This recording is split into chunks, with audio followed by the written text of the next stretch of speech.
tax? No. Which is also another conversation that we've been having over time.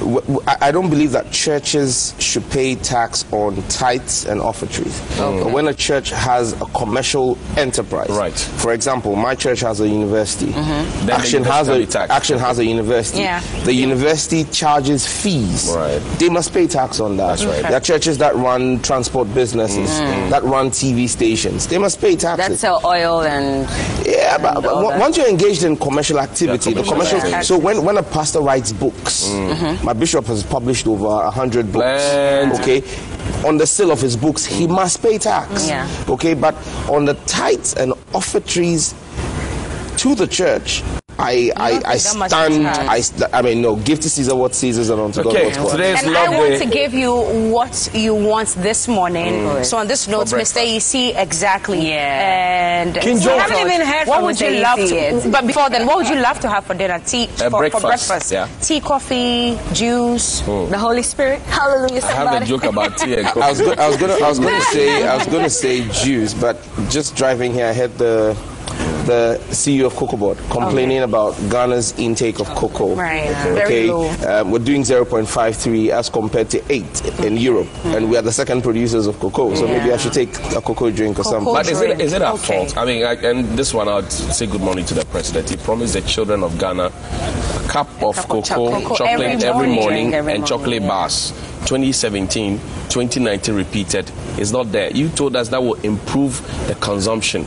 The cups are empty. The children ask you, where is their chocolate drink, Mr. President? Where is it? Where is it? Show them love. Johnny's bite. Johnny's bite. The subtle one. Maybe This is Johnny's gulp. How are you doing? Yeah. You look great. What would you have to chocolate drink? Milo. Like Milo. Milo. Hey, okay. Milo. I see. Okay. Welcome. How you So doing? Sam George is having a cocoa drink, and Georgia EC is having Milo. Somebody says cocoa tea. Yeah. I know, right? Cocoa tea.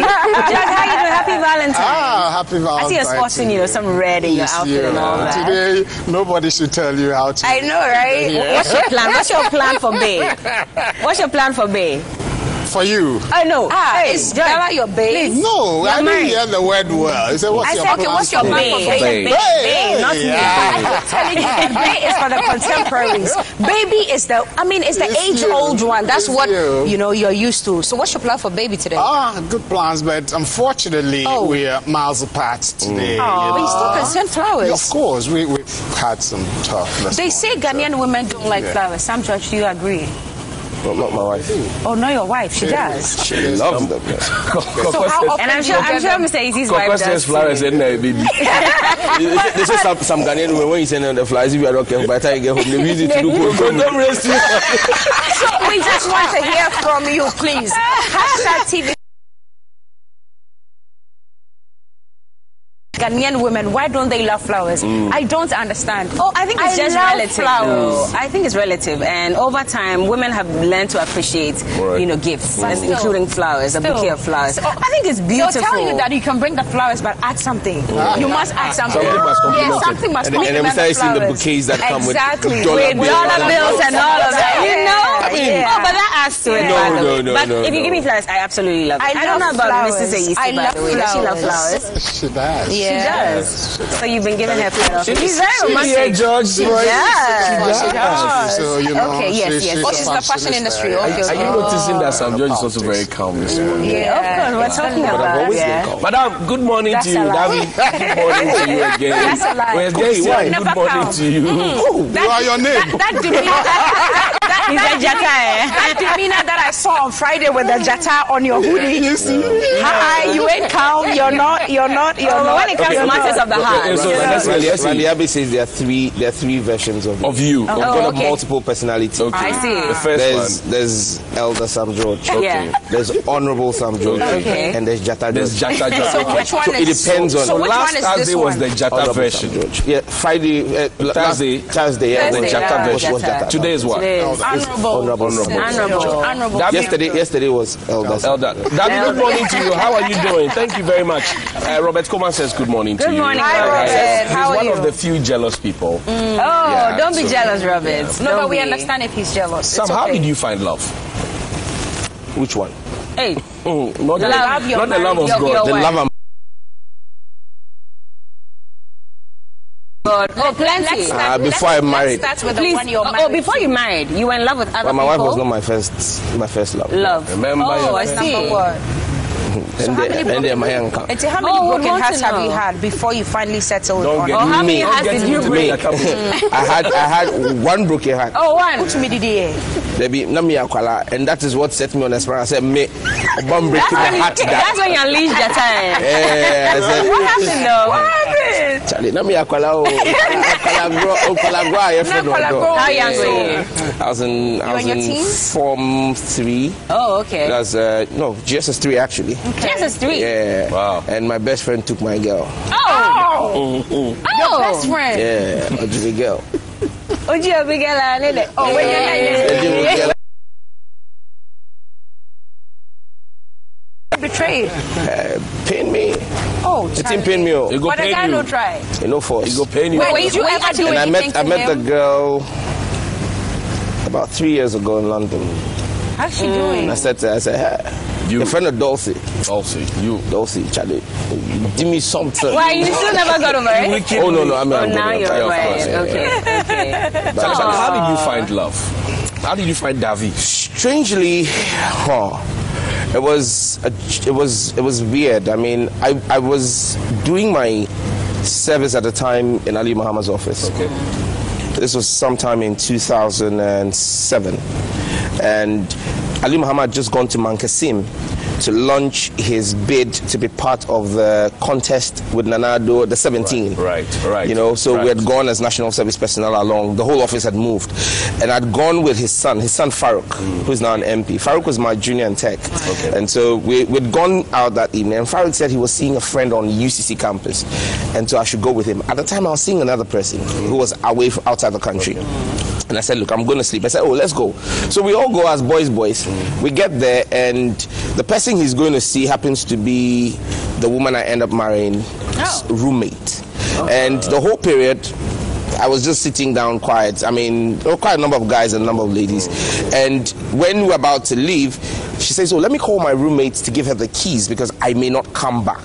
Oh. And then I see my wife walk. They call her, and she walks towards us to take the room keys. And I just walk up to her, and I'm like, I used to know you when you were a kid, running around in panties, and now look at you with all the scarves. And she's like, who is this? Did you really know her? I know you. Oh, that's a pickup line. That's my pickup line. Oh, I see. Okay. Brothers, that's a good one for you. And she's like, sorry, I didn't know you. And I'm like, oh no, I know you, but I've missed your number. Can I have your number? Look, we need to catch up. And she was taking about. I mean, she was just shocked. That was good. But, you know. But strangely, at the time, I used to work out quite often, so I was quite built, tight muscles. And she looked at me from head to toe, and thought I was. She made out Farouk. She knew that the vice president's son and his friends were around. She thought I was a security detail. Oh my God! Just because of how you were built. Yeah. So when I said my name is Sam, she actually saved my name, Danny, the bodyguard. Oh no! Oh no! And so for 6 months, whilst I was calling and I thought I was making all the moves, she was like, "Your bodyguard, bodyguard, So eventually, I managed to get her to sit down with me for lunch one day, and I was like, hi, and she's like, hi, and in the conversation she called me Dan, and I'm like, wait a minute. Wait. I ain't Danny. I'm Sammy. I'm sure your guy side came small. Me sure. Why are you re-christening me? And then she got to find out, and then she was like, look, I actually saved your name as Danny the bodyguard. I thought you were a bodyguard. And I'm like, you know. But I mean, at the time she met me, I was not Sam George, and that's one thing I'm grateful to God for. And no matter what it is, I hold my wife in high esteem, because at the time I was just a guy with a hustle. Right. Yeah. A hustle and big dreams. She has some beautiful goals, though. She saw it. She saw the vision. She believed in my vision, and that's why I keep saying to people that when you find a woman who agrees to build with you, no matter how high you rise, no matter what you do, treat her with respect. And for me, that's the cardinal thing. No matter what happens, no matter what it is, no matter what the whole caboodle is, I respect my woman, because she had respect for my vision and my dream, and she helped me build what it is I have today. Wow, amazing. So this is where I want to ask you, do men forget when they make it? No. Are you sure? No man forgets the woman who helped him build. But it's a decision to respect the woman. You see, it's about respect. And look, you meet two men. One is, both of them are cheating. Let me just use that. Right. Both of them are cheating. But one is going to extreme lengths to ensure that he still protects the image of his wife, because people know her as his wife, because it's disrespectful. On the other guy, who everybody knows as a community whatever. You understand me? Because it's disrespectful to the woman who you claim is your wife. Okay, so it comes back to respect. So when a man decides to maltreat a woman who's built with him, or a woman he's grown up with, I think it just boils down to respect. If you respect the person, and I keep saying it, you respect your bosses at work, and so your boss may offend you, your boss may crush you and make you feel bad, but there's certain things you won't do because it's your boss. It's not because of love, it's not because of anything, it's basic respect. You respect that person. So if you don't, and I think that respect must be mutual. If couples respect each other, there's certain boundaries we just won't cross, you know, and as human beings we must respect each other. George, you see, let's come to George let's say as happy well. anniversary to Mr. and Mrs. John Deere. Nanaya, it's your second wedding anniversary. And Roma. So John and Roma, happy wedding anniversary to you. Lovebirds. He's also macho, by the way. So but I don't know if they say she says I should say a shout out to her and her boyfriend, who's also called Macho. So please, if I don't do it, if you're a macho person now. That's Mr. and Mrs. Macho. Johnnie Ayisi's wife is a former Deputy Education Minister, by the way, Honorable Barbara Ayisi, and we're just curious as to how you met her. You two have quite a lot in common, I must say. You see, some George says he agrees. Two teachers. English, she's a former headmistress. Yes, exactly. So how did you meet her? It was on campus at the University of Education. For teachers, what else? At the University of Education, we had gone for orientation. Our first day of orientation, level 100, 24th October, 1999. You remember we have hostels to sleep in? We had the first break for the orientation. And I was working with a friend. UTAG wasn't on strike. No. I was working with a friend, coming this way, and then we saw two cute girls facing us. That very moment, I told my friend, that's my wife. Oh, wow. Then, just like that? Yes, they said, which one? I said, the one to the right. I said, do you know her? I said, no, but she's my wife. Wow. So when we got to them, we stopped them and I asked the name, and we spoke. What was your pickup line? No, I just said, I wanted to know where she is, geometry, something. So teachers there, they are still. I know. You didn't also say that you've known her since she was a child, running around in her fashion straight. No, I just told my friend she's my wife. Your wife. So when we got there, my friend was just surprised and we spoke, we spoke. And so I said I will follow up later. But it had to take 2 years. 2 years? 2 years. What was the waiting period like for you? What was the wait like for you? Agree. Yes, because, when I went there, she virtually wasn't paying attention to me at all. She wasn't paying attention to me at all. I didn't even exist. Wow. I have this friend who had so much trust and confidence in me that he felt, look, forget about this girl. You're a big boy. You can get somebody else. Just you don't see what. But you too. Your attention was there. You see. I'll go there. She'll be eating sometimes plantain with just, knife. you know, not stew. No abom. No oil, nothing. Okay, the green one. You know, she keeps fit. Oh, you know, this fashion thing and all So that. she's very health conscious. Yes. Okay. So you go there and say you are invited, but then no attention. So we had to go, and then I had this friend who was in the English department. Okay. And then, you know, from time to time, sometimes I feel like giving up. You know, you go and then nothing. It was quite a stretch. Yeah, 2 years. but I felt no. That's my wife, so I'll go for her. And so sometimes I'll be there and say, my friend will say, "Akwajo, now, oh my department, do you?" With the Metro senior, I thought my own was long, 18 months. 18 months. Hey, you did 2 years. 2 years. 2 years. So finally, one day she accepted to go out on the dates. Oh, and I okay. said, hallelujah. I see. And it was a very good date. Wow. Very good date. It was a very good date. Do you remember which restaurant you went to? Yes, on the, you know, Winneba Junction Road. Okay. That was a popular place then. With the money You your know, parents had given you to survive in school. you were a student and you had not been there. It means one best. Upper school. It's the extracurricular Thing about the restaurant. The very first time I met Vera was at the Papaya in Tesano. Okay. Yes. Okay. And On so, the hill. And you know, I stay in Tesano, so now, at the time I wasn't, but now I stay there. And there are times we drive through the area and we just reminisce and smile about it. And one of the days she said, let's go and buy food there. So we went, we packed outside, and the very spot by the window we're sitting. Okay. While sitting in the car waiting for the food, we saw a guy and a girl, and we're joking. I said, look, this guy is trying to pick up with the lady. And so when it was time for the food, I walked in and walked to their table. Okay. And I went there and I said, hi, you don't know me. And the guy says, no, I know you, Honorable Sam John. Yes, hold it. The reason I was seated here with a woman who's looked through the window. You see the woman in the car? Yeah, that's my wife. I was seated here. Shooting my shots. I was trying my best to get her. And so keep going at it. Whatever And young lady accepted. 12 years from now, she will be like me. You made it too easy for the guy.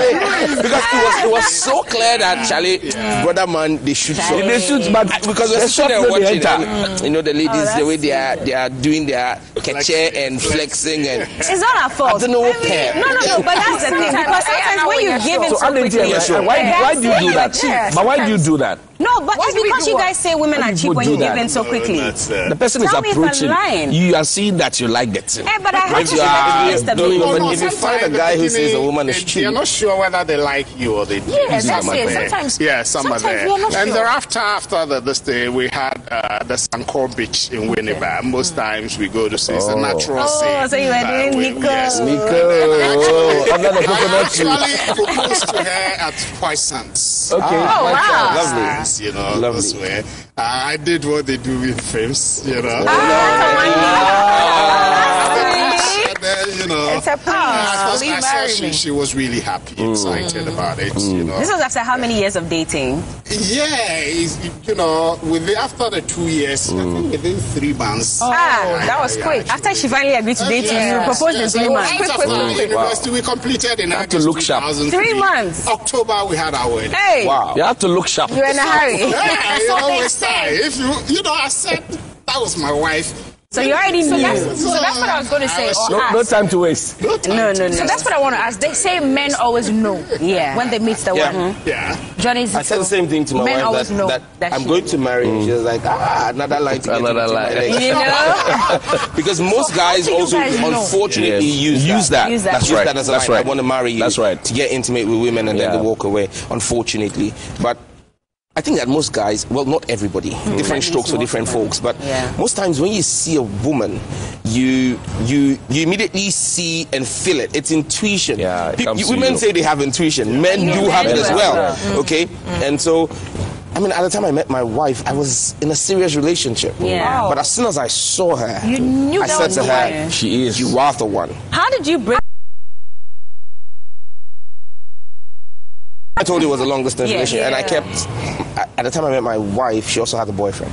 And I said to her, I'm going to marry. She says, look, I'm serious. I'm serious about my boyfriend. I said, I'm serious about my girlfriend. But look, I'm convinced that you're in the wrong relationship. I'm in the wrong relationship. Let's get this done. And it kept looking like a back and forth. And one day, she came over, and right there, I picked the phone, called my now ex, my then girlfriend, and said, to her, I said to you, to let you see how serious I am about you, that this is not me just wanting to get between your legs. Because for 18 months, she kept stretching me, and we dated for 4 years before we got married. Wow. Okay. You know? I said to her, I said, look, I think we need to end whatever it is we're doing. It's clear you have feelings for me. It's clear I have feelings for you. But we're all being inhibited because we still think we're committed to other people. Because my wife is extremely principled on that. I'm with somebody, and so that's it. Yes. So I said, look, okay, that's fine. I feel your vibe. So I picked the phone, called my ex, and said, look, it's just not working anymore. Okay. You realize for the past few months I've been acting funny. It's because I think I found somebody, so I'm sorry. Sam, you don't do that. You don't do that to women. You don't do that. I think you found somebody. At least be a little. See, when I tell the truth, they don't like it. They don't like it. Even in love, I tell the truth like that. You didn't care how she felt. No, but did you not care about how she would feel as well? Because you don't just walk up to a woman and tell her, I've met someone else, so I'm ending you with you. Relax. No, I'm relaxed. I'm just saying. That's in the pain. You don't go relax. No, you can't do that. The truth is one. You see, the women, they don't like the truth. Like the truth. You want me to say, I think that let's give ourselves some space and let's. I want a me time. Why do I get that thing? But if you didn't like her, why were you in a? No, it's not that I didn't like her. I had fight with my parents. The boxes. I thought I was going to marry her until I met my wife. You see, I thought I had met the woman I was going to marry. Then I met the woman I was going to marry and knew that she's the one. Okay? It's scary because now I feel like you can even be married to the wrong person and still now discover your husband or wife. It's possible. Yeah. Don't say no. Because it happened. You thought you were in love with her until you met your now wife. Maybe let's ask George. But you see, that's the thing about marriage. Yeah. And that's the thing about relationship. Jolly is not marriage. That's the thing. Marriage is a commitment between myself, her, and God. So yes, it's been what? 10 years of marriage, will be 10 years this year. The people will be 20 years. They tell you, you meet other women, you meet other men, and you go like, damn, if I wasn't married, I'll make a move. But you see, the point is, that's why you have a commitment. So you then realize that this thing you've got on your finger is not just about your woman, it's about God. Okay. But Sam, let's be honest, emotions are involved. There are men who will tell you that I may be married to this woman, but in actual fact, that is the love of my life. I wish she was the one I had married. But unfortunately, because of a ring, I cannot break that commitment. But it doesn't mean you're not in love with someone else. It happens. You know, I asked a pastor friend of mine this question, and he used the Jews have a belief. They have traditional belief. They believe that every human being has 7 soulmates. 7. Every human being has 7 soulmates, and that's why you're able. I'm counting how many I've met so far. and he said that's why you're able to meet someone, fall madly in love with them, and think that they're the be it and all. Things go south, and you meet another person, and it's like you've known each other, and it's like whatever you had previously that you thought was the ultimate in love. You're able to find somebody else, and it goes to a new level. So he explained to me that, look, it's at times, but so he said the fact that you may have 7 soulmates doesn't mean that you must get involved with all of them. You meet one, you settle with a person. There are people we've dated who you can tell this one, it was situationship. You get it? This person was not a soulmate. You liked the person, but then there are people you also have dated. And you know that, Charlie, I miss this person. But George, you see that thing that you said, that once you met her, you said, this is my wife. But sometimes you're attracted to the physical, but then you need to get to know the person's character as well. So you cannot just say, this is my wife, and it works, immediately. No, sometimes even the attitude puts you off. Along the way. As some George said, my wife, why it took that 2 years, was in a relationship with a pastor-to-be. pastor also. Hey. You get it? So the judge guys. The judge guys. It be like You know? Vera's boyfriend at that time was a pastor in training. Charlie looks like the judge guys. George flavor, no. I told you somewhere. Take it by force. Slow, because of that. The Holy Spirit was his I anointed and those things. I said, look, if a man of God is then better be careful and those things. So, but once a while I'll go again. And I had a senior who tried to discourage me. Most I will be at the balcony there, and then she'll be passing. She loves fruits a lot. Fruits. Almost every evening she passes to go and buy fruits. So we're standing there when they see one guy say, "Hey, Georgie, come see your wife. Come see your wife." I said, I was inside. So when I got out, the senior knew her. Okay. Then the senior just straight went to his Ecolac, opened it, came out with a mirror, and then opened the middle pages. And her pictures were splashed all over there. You get it? Newspaper. Mirror, right. The newspaper. Her pictures were splashed all. I told you she's a fashion, modeling those things. Yeah, so the guy was telling me, forget it. You cannot dance. Do you know who I am? You know me. And I told him there, the senior, I told him, look, if you like, put a bet on it. If I will be in the front page of Monday's paper, put a bet on it. If I want to, then he said, forget it. I actually don't know who you are. So, that confidence, So later, at that time, graphic editor, that confidence was there. George Anna sent something to me about George, and I'm just going to read it. Right. It says, all names tell a story. What's yours? George means born to be strong. The personality is open, but fiercely loyal. Secret, he would do anything for his family. The dark side, his silence is deadlier than his anger. Is that summary for me? Perfect. And when George Anna sent this to me, he said, bro, this is you. You describe you. Because George is a very close friend. I've known George Anda from when I was in the university. At the time, I was doing activations for companies. I started my company on campus events. I was doing events at the time. And George was marketing manager for MTN in Kumasi. So that's how we met, summary. George is not here to fit into your world. He's here to make his own. Wow. Nay, good morning to you. This is instructive. Very, very instructive. We don't fit into your world. We make our own. So how do you juggle the two? Love but and even politics. Before then, he mentioned when he's angry, when he goes silent. Yeah. So you give your wife the silent treatment sometimes. Yes, but then I think 2 years ago when we celebrated our 8th anniversary, we had a frank talk. And I said to her, how would you feel? I said, I've thought about something. And around that time, a few young people we knew were passing. And I said to her, I've thought about something, and I can get angry and maybe 2-3 days I'm not speaking with you. God forbid. What if I died? What if one day I woke up and you were like, the night before we'd not spoken to each other because we're angry, and God forbid, touch wood, I wake up in the morning and you're not responsive and you're called to glory.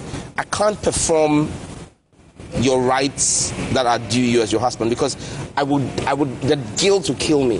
Would you be able to look at me and I'm like, what? And most times the things that you get really angry and pissed off about are very trivial. The very minute things. Issues. The big issues, you guys trash them out. But the very simple issues, you just go and then it begins to build and becomes. So we said, look, no matter how pissed we are, even if I'm asleep, even if I come back from work knackered like anything, and you're angry at me, wake me up before you sleep.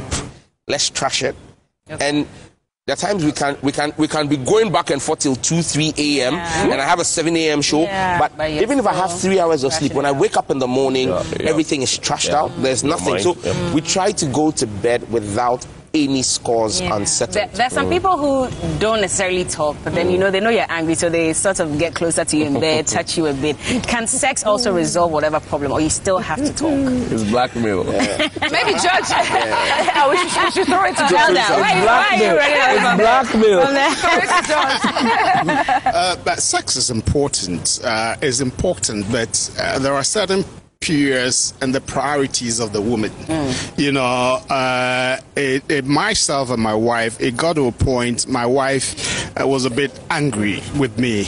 You know, this media thing I'm doing, she's the one who pushed. You know, in Cape Coast, one time, you know, we were watching some people represent the MPP, and sometimes the facts and the things are not pushing. And so she said, but you can do better.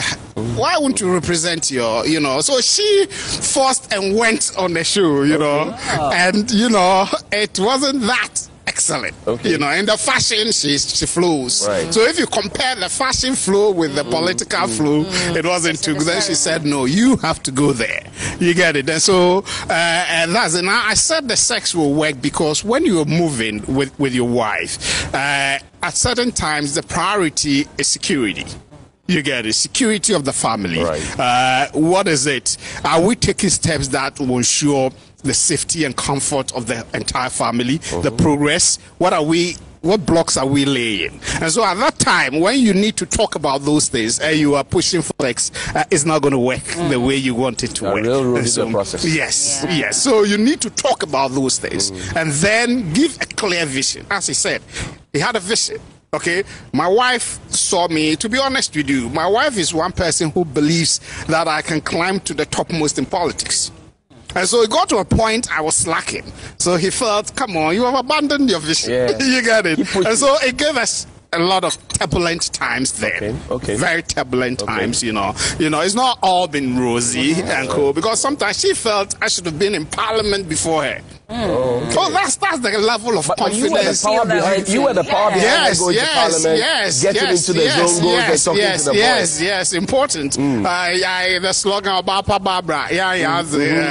All of those I know. You know, good slogan. So, but she still trust that you should have been there. What about you? Did you think that maybe you should have taken the lead? Oh, no. I felt the opportunity had come. You get it? I was the frontline politician there.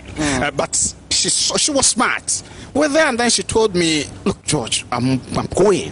Then I know what I said. I said, come on. We don't have a combined saving of 100,000. You want to go to parliament? Then she said, come on, there'll be a way out.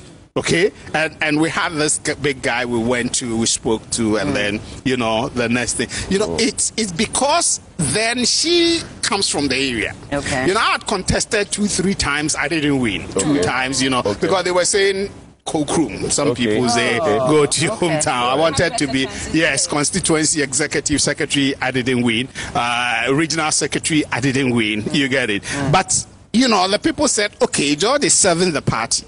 His wife is coming. She's from here. Let's support her. Okay. You get it? And so, and one thing I knew too, which most men should do, if you know the passion of your wife, you know, try to support her. You get it? And if she also, you know, she also supports you, there you move. But don't try to kill her dream. I see. Don't try, because she was doing this fashion. Most time, you know, typical student politician, SRC president, champion this day with my kind of brothel. You get it? You go, that's you have to. I did. All for love. Looking for love. You know? He was scoring 3 points. What am I doing here? You get it. But the interesting thing is I saw that we were both politicians, because when I won the SRC presidency, she was the Nooks Women's Commissioner. Oh, is it? You get it. So some were saying executive, you know, romance. Like that's why when we got out, you know, I thought I knew she would one day move there. And for you, when you get home, because both of you are in the political limelight, when you get home, how does it feel like? The kids, do they still see you as politicians? I see mom and dad on TV, his deputy minister, his NADMO PRO, he's talking for MPP, they're bashing him small here, small there. Yeah, that comes up. The kids have got to know that we are politicians, and mommy is a big woman, you know, a deputy minister, member of parliament. Daddy is with NADMO, is always on TV and all that. So they appreciate it. When, fortunately for us, her mother has been very supportive as far as taking care of the kids are concerned. She's always there, and that has been very good for us, and the children understand the space within which we are operating as politicians. On the subject that your wife is not a politician. No, my wife loves the peace and tranquil of private life, but. You push my bishop said something about women and men. He said men are like light switches. You turn them on, you turn them off. Okay. We're good to go. Women are like an electric iron. Wow, it takes time. It takes time to warm up, and it takes time to cool down. So using sex as a way of breaking the ice at times when there's friction is not always functional. Okay, and even after you've trashed the issue, because sex, if you have sex, it doesn't solve or resolve what the issue are. You still need to come back and talk. Okay, and so and my wife will tell you that, look, for women, sex is a mental thing. For men, it's a visual thing. You see her, you're turned on. Is it? For her, is it? You see it? You like it? You want to eat it? You take it? You do it. Oh my God. You know, but for her, she'll say to you, you've been mad at me for 2-3 days, then you just come and then you want to touch me and you think, it's like, what? Come on, look, I finish this matter first. No, and you even realize, and again, at a point in time, I couldn't understand it. Okay, we finished talking about the thing. Let's do makeup sex. You know? And she's like, but you, why? But then that's where what my bishop says comes in. Okay, for me, Magana Yakari, we talk the matter finish. Can we move on? I want to eat the cookie. Yeah, quickly. Then, hey, sorry, cookie tea. It's like that's cookies tea. You know, and then she will say, but we've just resolved the issue. I'm like, but are you still holding on? No. I mean, women take time to, and so men have to appreciate the fact that at times it does take the women a little longer to get off whatever had taken them wrong or rubbed them off wrongly, you know. And so it's sex is an integral part, but sex must not be the all and be all in relationships. But sex is very important in a healthy relationship. Because of this sex, my wife said something. I got frightened in those times. She said sex is spiritual to her. I say, hey. It is. It is. They are grown up. You don't think I didn't know. You think so? Spiritual. It is. What did you think it was?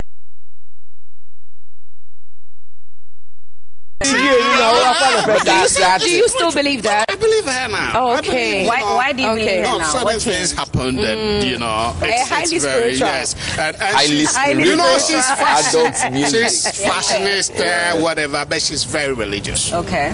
I'm not the every Sunday church goer type. I'm not there. I'm being honest. Because obviously, you know, That's manager.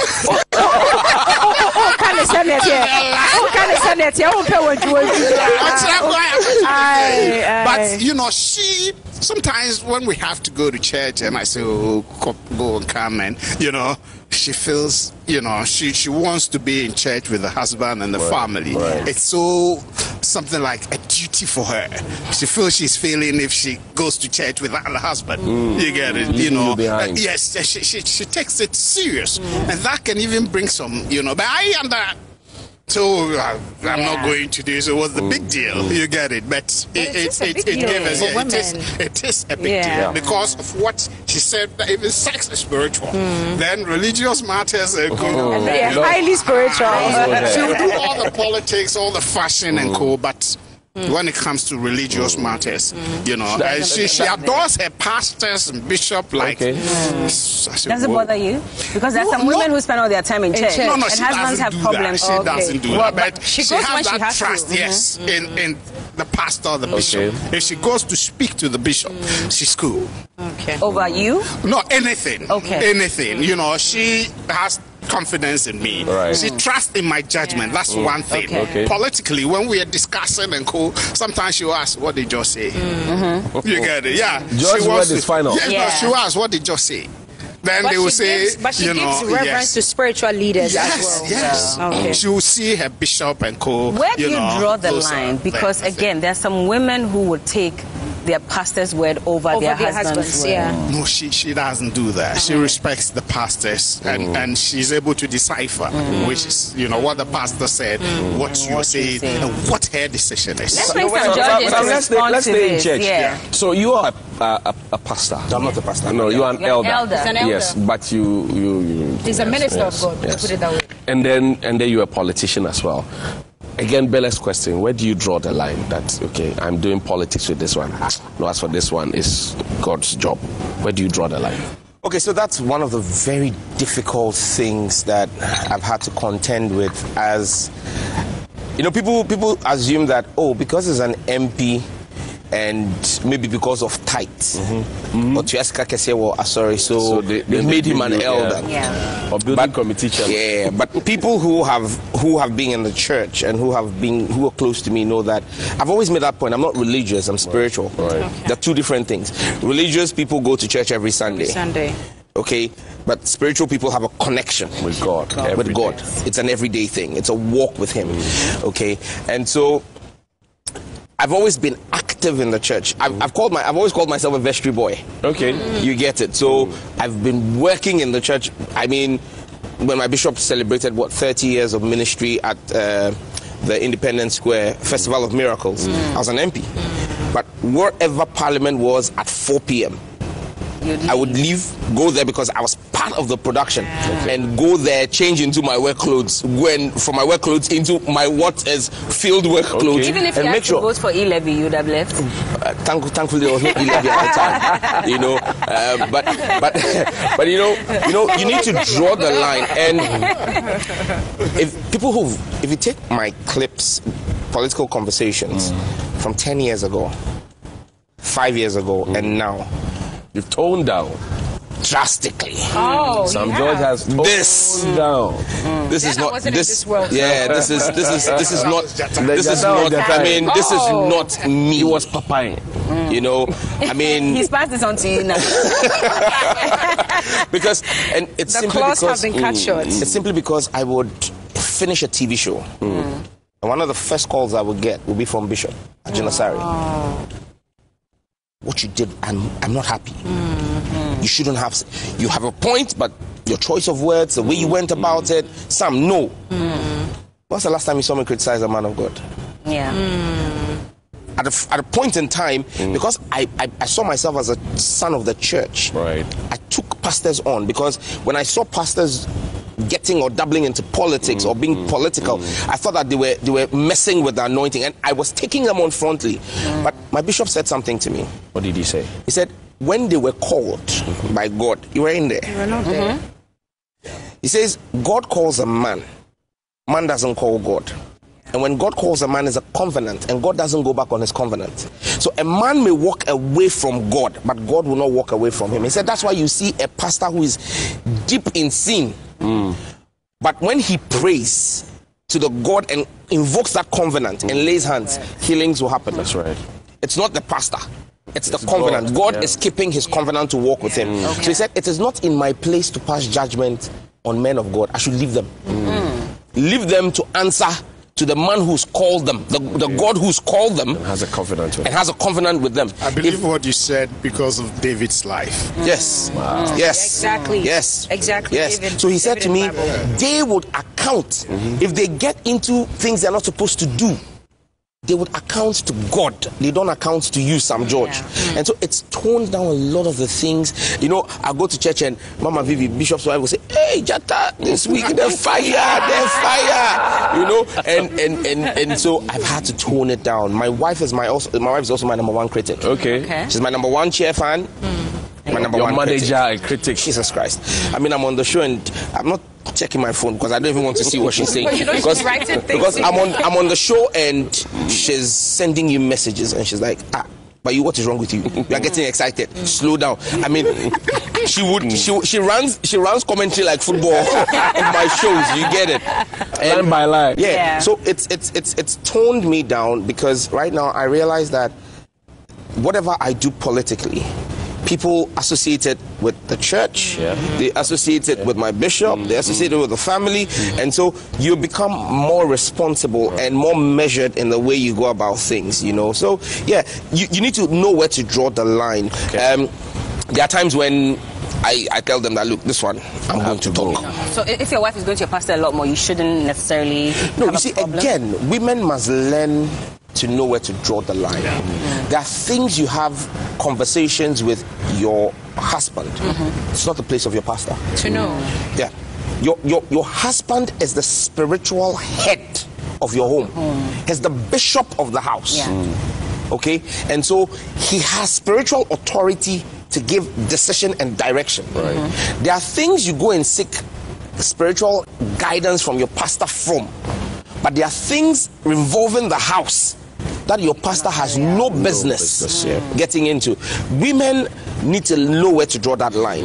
You understand me? If you have a problem with your husband, and there I would celebrate my wife. It's not been, like you said, it's not been rosy. We've had major issues. Okay, I'm sure if I don't say it here, Bishop Ajinasari doesn't know, because she's never gone to him with any issue. Never. With any issue? How? About involving us as a couple. Because they can handle it.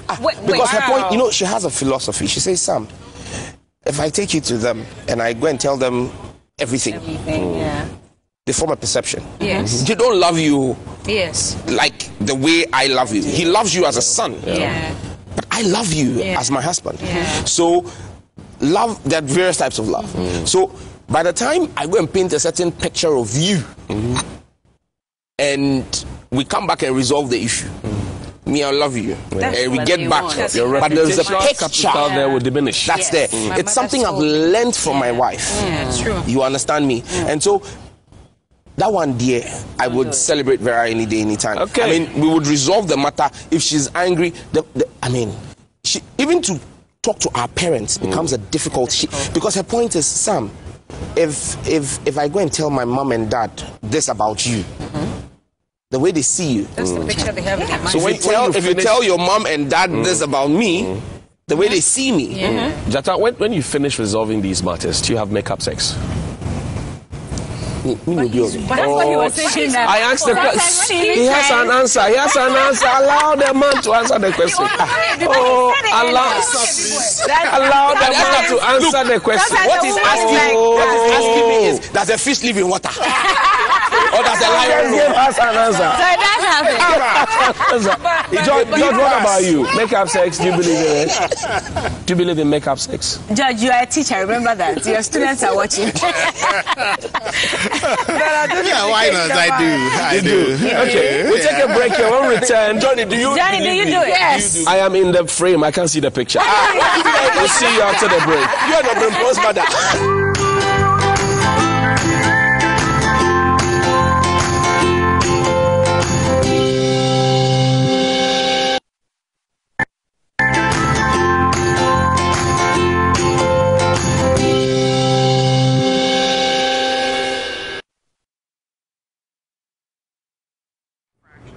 Also, you'll learn later when you divide fractions, you're talking about